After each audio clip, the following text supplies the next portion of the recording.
નમસ્તે મિત્રો, આજના આ 21મી સદીના ગાંધી એટલે આપ સર્વે વ્યક્તિનું નામ જાણો છો. એ વ્યક્તિ બીજું કોઈ નહીં પણ આપ જેના નામનું ગૌરવ લઈએ એવા કનુભાઈ કલસરિયા. મિત્રો, આપ બધાને ખબર છે આ પીડ પરાઈ જાણે રે બુક કનુભાઈના જીવન ઉપર લખાયેલી આ બુક છે. વિજયસિંહ પરમાર દ્વારા રજૂ થયેલી આ બુક છે. આમ તો આ બુકની અંદર 89 એટલે કે 89 ચેપ્ટર છે. બધા ચેપ્ટરની ચર્ચા કરવા જઈએ તો સમય ઘણો બધો જાય, પણ અમુક ચેપ્ટર જેમાંથી કનુભાઈના જીવનમાંથી પણ આપણે કંઈક શીખી શકીએ એવા ચેપ્ટર પૈકીનું આ ચોથું ચેપ્ટર એટલે ભરોસો મૂકો તો ઓપરેશન કરીએ. જ્યારે ડૉક્ટર સાહેબ વડનગર પોતાની સેવા બજાવતા હોસ્પિટલની અંદર, ત્યારે એક દિવસ અચાનક ડૉક્ટર સાહેબને અવાજ આવ્યો, ડૉક્ટર સાહેબ આ મારી દીકરીને હોઠનું જરા ચેકઅપ કરો ને, મારી દીકરીને હોઠનું ઓપરેશન કરવું પડે એમ છે. ડૉક્ટર સાહેબે બહુ બારીકાઈથી પોતાના અનુભવ અને પોતાની નિષ્ણાંત પોતાની આવડત પ્રમાણે એમને સરસ મજાનું ચેકઅપ કરી અને બેનને વિનંતી કરી, બેન આ દીકરીનો જે હોઠ જે કપાયેલો છે એ નાનપણથી જ આ ખોટ છે અને આ ખોટ પૂરી કરવા માટે આ દીકરીનું પ્લાસ્ટિક સર્જરી કરાવવી પડે અને પ્લાસ્ટિક સર્જરી વડનગરમાં ન થાય એ તમારે અમદાવાદ હોસ્પિટલનો સંપર્ક કરવો પડે અને ત્યાં કોઈ પ્લાસ્ટિક સર્જર એને પ્લાસ્ટિક સર્જરી કરી શકે. મને આ કામ ન થાય, આ હોસ્પિટલની અંદર આ કામ ન થાય. અને ત્યારે એ પરિવારે વાત પોતાની વેદના રજૂ કરી કે ડૉક્ટર સાહેબ અમદાવાદ પહોંચવાની તમે વાત કરો છો, અમારી પાસે વડનગર બહાર જવાના પૈસા નથી, તો અમદાવાદ પહોંચવું કેવી રીતે અને ત્યાં પહોંચી ગયા પછી ઓપરેશન કેવી રીતે કરાવવું. અને ત્યારે કનુભાઈએ પોતાની બુદ્ધિ પ્રમાણે સરસ મજાનો જવાબ આપી અને જે કામ કર્યું એ કામ કદાચ આજે આપણે શીખવાની જરૂર છે. ડૉક્ટર સાહેબે કીધું કે જો કદાચ તમે મારા ઉપર ભરોસો રાખો તો આ ઓપરેશન હું ચોક્કસ કરી શકું એમ છું, મને એ મારી જાત ઉપર વિશ્વાસ છે, હું ચોક્કસ આ કામ કરી શકું, પણ તમારે મારા પર ભરોસો રાખવો પડે. અને વાત આવે એ ઓપરેશન કરવા માટેની જે લેટેસ્ટ ટેકનોલોજીની, અને આ બધાને ખબર છે એવી રીતે એક કેલિપર્સ નામનું ઇન્સ્ટ્રુમેન્ટ, એ સાધન વપરાય જેમાં હોઠનું મેજરમેન્ટ કરવાનું આવે અને ત્યાર પછી એની પ્લાસ્ટિક સર્જરી થાય. પણ આ હોસ્પિટલમાં પહેલાં ક્યારે ઓપરેશન ન થયું તો આ કેલિપર્સ નામની ટેકનોલોજી રૂપી સાધન હોય કેવી રીતે? પણ છતાં ડૉક્ટર સાહેબે એમ કહેવાય ને કે પ્રાથમિક સ્કૂલની અંદર આપણે જે ભૂમિતિના ચેપ્ટરમાં જે યુઝ કરીએ છીએ એવું ડિવાઈડર, આપણે બધાએ ભણતા હોય ત્યારે ડિવાઈડરનો યુઝ કર્યો હોય, આ ડિવાઈડર દ્વારા માપ લીધું અને ડૉક્ટર સાહેબે દીકરીનું ઓપરેશન કર્યું. અને આપને જાણીને આનંદ થશે, એ વડનગરની હોસ્પિટલમાં વડનગરની આ પહેલી પ્લાસ્ટિક સર્જરી હતી અને એ દીકરી ઉપર એમ કહેવાય કે કપાળ ઉપર કંકુનો સૂરજ ઉગ્યો અને આ ડૉક્ટર સાહેબની બદોલત આ કામ થયું. એવું જ બીજું સરસ મજાનું છઠ્ઠું ચેપ્ટર, મિસ્ટર કલસરિયા લો આ પ્રશ્નપત્ર ઘરેથી લખીને આવજો. ડૉક્ટર સાહેબના નાના ભાઈ એટલે કે બાબુભાઈ, 1980ની આ વાત છે. કનુભાઈ ઉપર ફોન આવે કે બાબુની તબિયત બહુ બગડી છે, તમે ઝડપથી અમદાવાદ પહોંચો. અમદાવાદ બીજે મેડિકલ કોલેજની અંદર એમના નાના ભાઈ બાબુભાઈ ફર્સ્ટ યરની અંદર MBBSમાં અભ્યાસ કરતા અને ત્યારે કીધું કે બાબુની તબિયત બહુ બગડી છે, આપ ઝડપથી પધારો. એટલે મોટા ભાઈ તરીકે અંદર ચિંતા થાય એ સ્વાભાવિક છે અને કનુભાઈ ઝડપથી અમદાવાદ બીજે મેડિકલ હોસ્પિટલ પહોંચ્યા. ત્યાં એમના ભાઈની સારવાર શરૂ થઈ ગઈ હતી. તબિયત થોડીક વધારે બગડેલી હતી એટલે ડૉક્ટર સાહેબે પણ એવી સલાહ આપી અને કનુભાઈએ પણ એ વાતને પ્રાધાન્ય આપ્યું કે હવે થોડોક સમય આરામ માટે મારે ભાઈને જોડે રાખવા પડશે. પણ પરીક્ષાનો સમયગાળો આવ્યો અને ફર્સ્ટ યરની પહેલી જે પ્રિલિમ એક્ઝામ હતી એ પ્રિલિમ એક્ઝામ 30 માર્કની એ સમયની પ્રિલિમ એક્ઝામ, અને એ એક્ઝામના 30 માર્ક્સ ફાઇનલ એક્ઝામની અંદર કાઉન્ટ થાય અને MBBSમાં પ્રથમ વર્ષમાં 30 માર્ક એટલે બહુ ઉપયોગી ગણી શકાય. અને આમાં એન્ટોની નામનો જે સબ્જેક્ટ છે એ સબ્જેક્ટનું પેપર આપવા માટે ડૉક્ટર સાહેબ જ્યારે એમના ભાઈને લઈને ત્યાં પહોંચે છે અને ત્યારે ત્યાં પ્રોફેસર દ્વારા એવું કહેવામાં આવે છે કે ડૉક્ટર સાહેબ ચિંતા ન કરો, લો આ સબ્જેક્ટનું પેપર, તમે આ પેપર પ્રશ્નપત્ર લો અને ઘરે તમે આ લખાવી અને પછી તમે આપી જજો. મિત્રો, આ એક કનુભાઈની જે કહેવાય કે જીવન ઉપર વિશ્વાસ રાખીને, કનુભાઈ ઉપર વિશ્વાસ રાખી અને આ પેપર જ્યારે સાહેબે આપ્યું અને કદાચ આ બુકની અંદર પણ લખેલું છે અને આપ જે જાણો છો એ વ્યક્તિને એના ઉપરથી કહીએ તો એ વ્યક્તિ ઘરે ગઈ એક અલગ રૂમની અંદર એમના ભાઈને પેપર આપ્યું અને એક મોટા ભાઈ મટી અને એક શિક્ષક તરીકે જેમ સુપરવાઇઝિંગ કરે એવી રીતે સ્ટ્રિક્ટ સુપરવાઇઝિંગ કરી સમય શરૂ કર્યો અને એક્ઝેક્ટ 3 કલાક પછી આ કનુભાઈએ એમના ભાઈનું પેપર લીધું અને ત્યારે ભાઈને પેપર લખવાનું પણ બાકી હતું, પણ એક શિક્ષકની ફરજ બજાવી અને 3 કલાક પછી પેપર એમણે પાછું લઈ લીધું. સત્ય નિષ્ઠાના રગે રગ કણે કણની અંદર જેમની અંદર વસે છે એવા કનુભાઈમાંથી આ પણ એક સરસ મજાનો શીખવા જેવો બોધપાઠ છે. એવું 12મું ચેપ્ટર, સરકાર ભલે મને કાઢી મૂકે. જ્યારે સાહેબ પાલિતાણા ફરજ બજાવતા હતા પોતાની પાલિતાણા સરકારી હોસ્પિટલની અંદર, ત્યારે એક કપલ સાહેબ પાસે આવે અને એવું કહે કે અમારે ગર્ભપાત કરાવવો છે, એટલે કે એમટીપીનું ઓપરેશન કરાવવું છે. અને એ સમયના સરકારના નિયમો પ્રમાણે પણ જે વસ્તી વધારા ઉપર કંટ્રોલ રાખવા માટે 12 અઠવાડિયા કરતાં જો નાનો ગર્ભ હોય તો એને લીગલી ધોરણે તમે ગર્ભપાત કરાવી શકો. એવી પરિસ્થિતિમાં જ્યારે આ સરકારી હોસ્પિટલમાં કપલ આવ્યું અને કપલે કીધું કે અમારે આ ગર્ભપાત કરાવવો છે, ત્યારે કનુભાઈએ એમને સ્પષ્ટ ના કીધી. આમ સરકારી નીતિ નિયમો પ્રમાણે તમે જોવા જાઓ તો ઓપરેશન કરવું જોઈએ, કેમ કે સરકારના નિયમ પ્રમાણે સરકારી હોસ્પિટલની અંદર તો આ ઓપરેશન થાય જ, અને 12 મહિનાથી નાનો ગર્ભ હતો એટલે ગર્ભપાત ચોક્કસ કરી શકાય. પણ કનુભાઈએ કીધું કે એ વાત મારા જીવનના સિદ્ધાંત નથી, કેમ કે ભલે 12 અઠવાડિયા કરતાં નાના ગર્ભની અંદર એ જીવ હોય કે ન હોય, પણ એક ગર્ભપાત કરવો એ મારી માટે તો એક હત્યા સમાન જ છે, અને હું મારા સિદ્ધાંતોને નહીં છોડું. અને ત્યારે આ કપલે કીધું કે અમે સરકારને કમ્પ્લેન કરશું કે સરકારી હોસ્પિટલની અંદર અમને આ સેવા નથી મળતી. અને ત્યારે કનુભાઈએ કીધું કે આ બિંદાસ કમ્પ્લેન કરો, વધુમાં વધુ મને નોકરી છોડવી પડશે એ છોડવા માટે હું તૈયાર છું, પણ હું મારા સિદ્ધાંતોને નહીં છોડું. આ સરસ મજાનો બોધપાઠ સાહેબની જિંદગીમાંથી આપણે શીખી શકીએ. એવું જ 15મું ચેપ્ટર છે, વેતન ખપ પૂરતું જ લેવું પણ અખૂટ કુશળતા સમાજને સમર્પિત કરવી. આજે સમગ્ર સમાજ અને સૌરાષ્ટ્ર વિસ્તાર જેનું ગૌરવ લઈ શકે એવી સદભાવના હોસ્પિટલને રજૂ કરતું આ ચેપ્ટર છે. 1985ના સપ્ટેમ્બરની અંદર ડૉક્ટર કનુભાઈએ 10 પથારીથી એટલે 10 બેડથી સદભાવના ટ્રસ્ટ હોસ્પિટલની શરૂઆત કરી હતી. એકદમ આમ કહેવાય કે ચેલેન્જવાળા વિસ્તારની અંદર ચેલેન્જ લઈને પણ એમણે આ 10 પથારીથી નાની એવી હોસ્પિટલની શરૂઆત કરી. અને કેટલી ચેલેન્જો આવતી હોય, પોતાનો પગાર ચાલુ હોય, જ્યાં આગળ જોબ કરતા ત્યાં 3000 રૂપિયા સાહેબનો પગાર હતો. અને મિત્રો, જે હોસ્પિટલની સ્થાપના એમણે કરી એ પોતે ટ્રસ્ટી તરીકે હતા, એ પોતે મેનેજમેન્ટ કરવાના હતા, પણ છતાં ત્યાં એમણે પોતાનો પગાર તો 2500 રૂપિયા જ નક્કી કર્યો.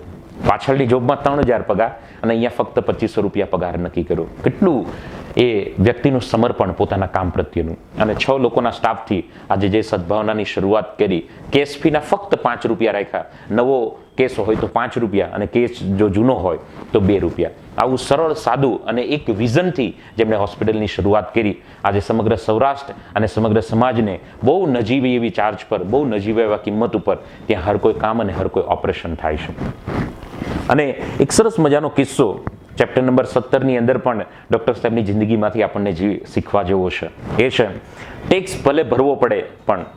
આ વાત છે જ્યારે 1985ની અંદર સદભાવના હોસ્પિટલની શરૂઆત થઈ. 1988 એટલે કે ફક્ત 3 વર્ષમાં ત્યાં એટલી બધી હોસ્પિટલ સફળ થઈ. ફક્ત 3 વર્ષની અંદર 41,434 કેસ, એટલે કે 41,434 લોકોએ આ હોસ્પિટલની સેવાનો લાભ લીધો. ફક્ત 5 રૂપિયા, 2 રૂપિયા.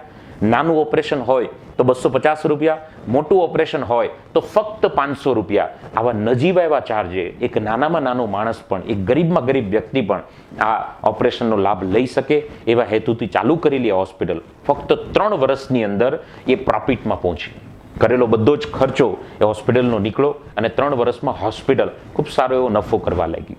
3 વર્ષે જ્યારે ડૉક્ટર સાહેબે હોસ્પિટલ એટલે કે ટ્રસ્ટનું જ્યારે ઓડિટ કરાવ્યું અને ઓડિટના નીતિ નિયમો પ્રમાણે સીએ સાહેબે સલાહ આપી કે ડૉક્ટર સાહેબ, આપ જે સેવાનું કામ કરી રહ્યા છો, આપ જો આ ઓડિટ પ્રમાણે જશો તો નફાનો જે તમારે ટેક્સ ભરવાનો થશે, કદાચ એ ટેક્સના રૂપિયામાં આપ હોસ્પિટલની અંદર હજુ વધુ સારી સુવિધા આપી શકો, કદાચ આપ હોસ્પિટલને વધુ ડેવલપ કરી શકો, તો એવું કંઈક વિચારી શકાય ખરું?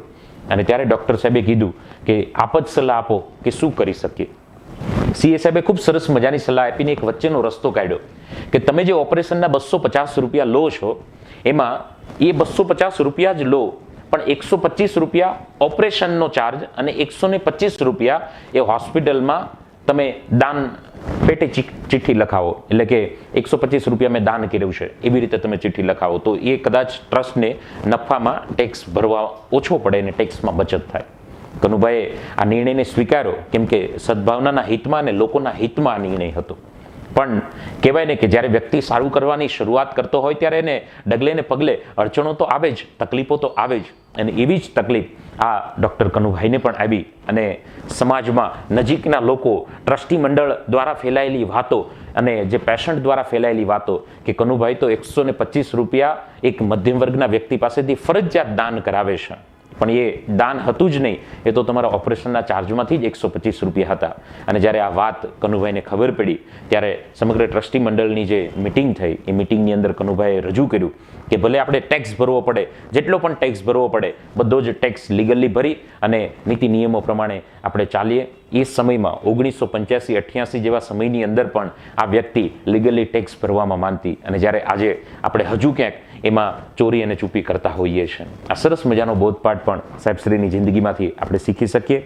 એ સાથે જ સરસ મજાનું બીજું ચેપ્ટર જોવા જઈએ તો ઘણો બધો સમય જાય, કેમ કે ટોટલ 89 ચેપ્ટર છે અને આપ સૌને પણ એ વિનંતી છે કે ક્યારેક પણ આપને સમય મળે તો ચોક્કસ આ પીડ પરાય જાણે રે બુકને આપ વાંચજો. 39 નંબરનું ચેપ્ટર, જ્યારે સાહેબશ્રીએ રાજકારણની અંદર પોતાનું કેરિયર એ દિશાની અંદર જ્યારે વળાંક લીધો અને એ પણ એક લોકોના સેવા કરવાના ભાવથી જ્યારે સાહેબ રાજકારણની અંદર ગયા ત્યારે 1998ની ચૂંટણીમાં ભાજપને બહુમતી મળતા કેશુભાઈ પટેલ મુખ્યમંત્રી બન્યા અને જ્યારે કેશુભાઈ પટેલ મુખ્યમંત્રી બની ગયા પછી બધા જ ધારાસભ્યોની એમણે મિટિંગ બોલાવી કે તમે હવે આગામી 5 વર્ષ કેવી રીતે કામ કરવાના છો, તમારો એક્શન પ્લાન શું છે. તો બધા જ ધારાસભ્યો એક પછી એક સ્ટેજ ઉપર આવી અને પોતાના આખી જ વ્યૂહરચનાને મુખ્યમંત્રીની સામે રજૂ કરતા.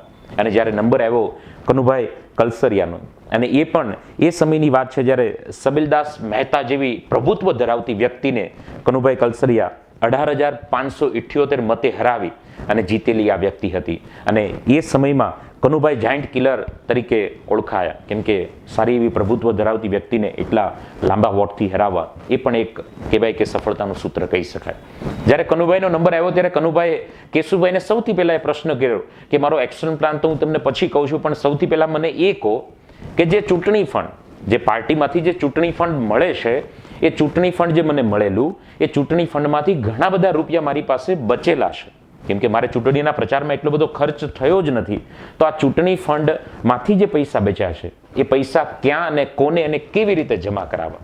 ત્યારે આ વાત સાંભળી અને મુખ્યમંત્રીને પણ આઘાત લાગ્યો, શોક લાગ્યો કે હાવ ઇટ ઇઝ પોસિબલ. બધા લોકો એવી કમ્પ્લેન કરતા હોય કે ચૂંટણી ફંડ ઓછું મળે છે, હજી વધારે પૈસાની જરૂર છે, જ્યારે આ એક માત્ર વ્યક્તિ અને પહેલી વાર આવું કદાચ આપણને સાંભળવા મળે કે સાહેબ પૈસા વધ્યા છે, પૈસાને હું આપું ક્યાં. અત્યારે એક દીકરો મમ્મી પાસેથી 20 રૂપિયા જે દૂધ લેવાના પણ જાય અને એમાં 2 રૂપિયા વધે તોય પાછા નથી આપતા. એની સામે આ કનુભાઈએ ચૂંટણી ફંડ પાછું આપ્યું અને ત્યારે કેશુભાઈએ કીધું કે પૈસા તમારે જમા કરાવવાની જરૂર નથી, આપના વિસ્તારના વિકાસ માટે તમને યોગ્ય લાગે એ કામ માટે રૂપિયા વાપરજો.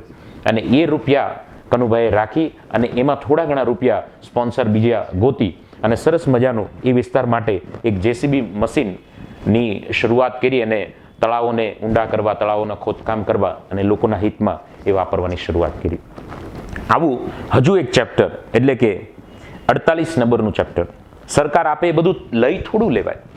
જ્યારે સાહેબશ્રીનો ધારાસભ્ય તરીકેનો કાર્યકાળ પતવાની તૈયારીમાં હતી, એટલે કે 5 વર્ષ પૂરા થવાની તૈયારીમાં હતા, ત્યારે ગાંધીનગરથી સાહેબશ્રીને બધા જ ધારાસભ્યોને જે ગાંધીનગરમાં પ્લોટ એ સમયે મળતા હોય ને એવી જે ઓફર હોય એમાં સાહેબશ્રીને કીધું કે બહુ નજીવા એવા ચાર્જે ગાંધીનગર જેવા સિટીની અંદર તમને ધારાસભ્ય તરીકેનો એક પ્લોટ આપવામાં આવે છે. ત્યારે આ એકમાત્ર એવી વ્યક્તિ હતી જેમનો પગાર તો લેતા જ નહોતા, પણ ધારાસભ્યને જે પ્લોટ ગાંધીનગરની અંદર મળે એ પ્લોટનો પણ એમણે સ્વીકાર કરવાની ના પાડી કે મારે કોઈ જરૂર નથી, મને સરકાર રહેવા માટે ઘર આપે છે, મારે ગાંધીનગરમાં પ્લોટ લેવાની જરૂર નથી. ત્યારે સગા સંબંધી મિત્રો દ્વારા, નજીકના ગુરુજનો દ્વારા પણ એ વાત સમજાવવામાં આવી કે આજે નહીં તો કાલે તમને નહીં તો છોકરાને ગાંધીનગરમાં ટુકડો જગ્યા હશે તો કામ લાગશે. પણ ત્યારે કનુભાઈએ આ વાત સ્વીકારવાનો સ્પષ્ટ ઇનકાર કર્યો કે સરકાર આપે એ બધું લઈ થોડું લેવાય, એ એકંદરે તો રૂપિયા તો પૈસા જે કંઈ પણ ખર્ચો થાય છે એ તો પ્રજાના જ છે ને. આવા સુંદર વિચારો સાહેબ પાસેથી શીખવા મળે અને આવું સરસ મજાનું છેલ્લું ચેપ્ટર, આમ તો 89 ચેપ્ટર છે પણ 65મું છેલ્લું ચેપ્ટર, મોદી સામે પડતા પહેલા વિચાર કરજો. જ્યારે સાહેબ આપ બધા જ જાણીએ છીએ નિરમાના વિરોધ કરવા માટે કનુભાઈ ભાજપ સરકારની અંદર ધારાસભ્ય હોવા છતાં એ જ સરકારની સામે જ્યારે ધરણા કરવાની શરૂઆત કરી નિરમાના કામને લઈને, અને સ્પષ્ટ ઉદ્દેશ્ય હતો ખેડૂતોને થતો અન્યાય અટકાવવા માટેનો. અને ત્યારે લોકોએ સમજાવ્યું કે સાહેબ મોદી સાહેબ સામે પડતા પહેલાં આપ વિચાર જરૂર કરજો. અને ત્યારે લોકોએ એવું કીધું કે તમે જે લોકો માટે લડો છો એ લોકો તો તમારા સમાજના પણ નથી, એ તો કોળી સમાજના લોકો છે. તો તમે કોળી સમાજ માટે તમે શા માટે લડો છો? તમે શા માટે મોદી સાહેબની સામે પડો છો? તમે શા માટે તમારું રાજકારણની અંદર શરૂ થયેલા કેરિયરને ખતમ કરવા ઈચ્છો છો?